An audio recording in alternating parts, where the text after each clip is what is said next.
Hi, this is Jennifer Johnson, creator of the Easy Dog Training System. If your dog pees all over your house, jumps up on your friends when they walk through the door, chews on your shoes, barks uncontrollably while you're trying to eat a meal in peace, then don't worry, I'm here to help you out. I've trained thousands of dog owners just like you. I've taught them how to train their dog using the fastest working and easiest training methods in the world. Today, I'm going to give you all the information that you need to solve one of the most common problems that dog owners face. Now, I realize that it wouldn't be the same if I showed you the techniques with one of my professionally trained dogs because the moves are second nature to them. So instead, I gave my friend the system. You'll see him try out my techniques on his dog Lily. Matt's going to explain the information that he learned, and then he will demonstrate the techniques. Hi, I'm Matt. This is my dog Lily. Once again, I'm not a dog trainer at all. In fact, I have very little dog training experience. We got Lily a few years ago and never really took the time to get her properly trained, which is not what you're going to want to do. Dog training is so important, especially if you have a bigger dog that can cause a lot more problems than Lily over here. So yesterday we talked about the importance of nonviolent training methods, the first thing you need to understand before we begin this training process. So if you're not hitting your dog, if you're not yelling at your dog or doing any of that, how do you get your dog to listen? And that's what today is all about. Three things: treats, praise, and toys. These are the three things that will incentivize your dog to do its best work, and of course, to listen to your every command. So how do we use these? Well, for treats, some people like to use the dog's dried food that the dog eats every single day. This isn't the best option because of the fact that your dog is so used to this food, it's not necessarily a treat. The only way this would really work is if your dog is hungry. If you withhold the food in the morning and instead of just feeding your dog in the bowl, you do some exercises, practice the commands, and give your dog one piece of food at a time. Still not the best option. Other people like to use store-bought treats. You can get them off the shelves. What you're going to want to watch with these are not to feed your dog too much, because that could get very unhealthy. So if you're going to use store-bought treats, you're not going to want to feed your dog a whole dog biscuit every time your dog listens. You're going to want to break those treats up in small pieces so that it's healthier for your dog. And the third option when it comes to treats is actual meat.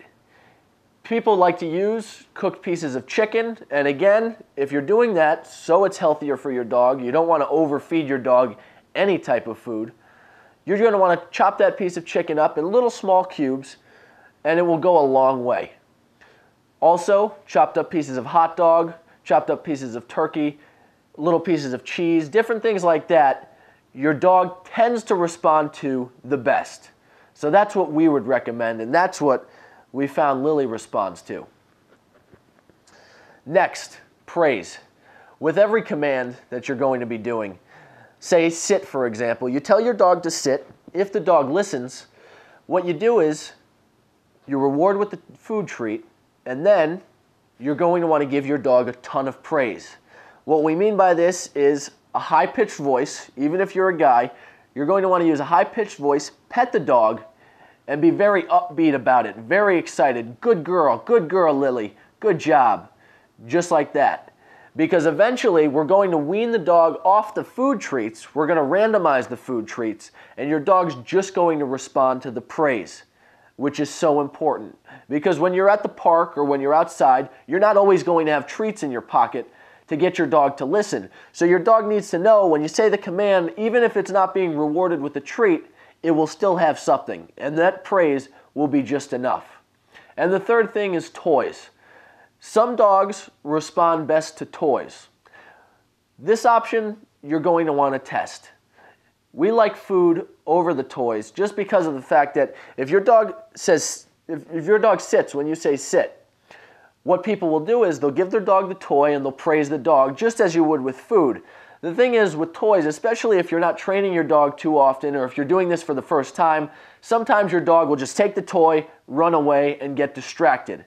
It works very well with some dogs, not so well with others. So you're going to want to see what works best with your dog. Test either the food or the toys to see what your dog responds to best. But if your dog does have a favorite toy that it really enjoys, it is a good incentive to get your dog to do what you want. So there you go. The second most important thing you need to understand before we start training, and that is how to get your dog to respond to you best. And that's by using these various incentives. We have a lot more information coming up that will help you really turn your dog into a true companion. So keep an eye out for your next video.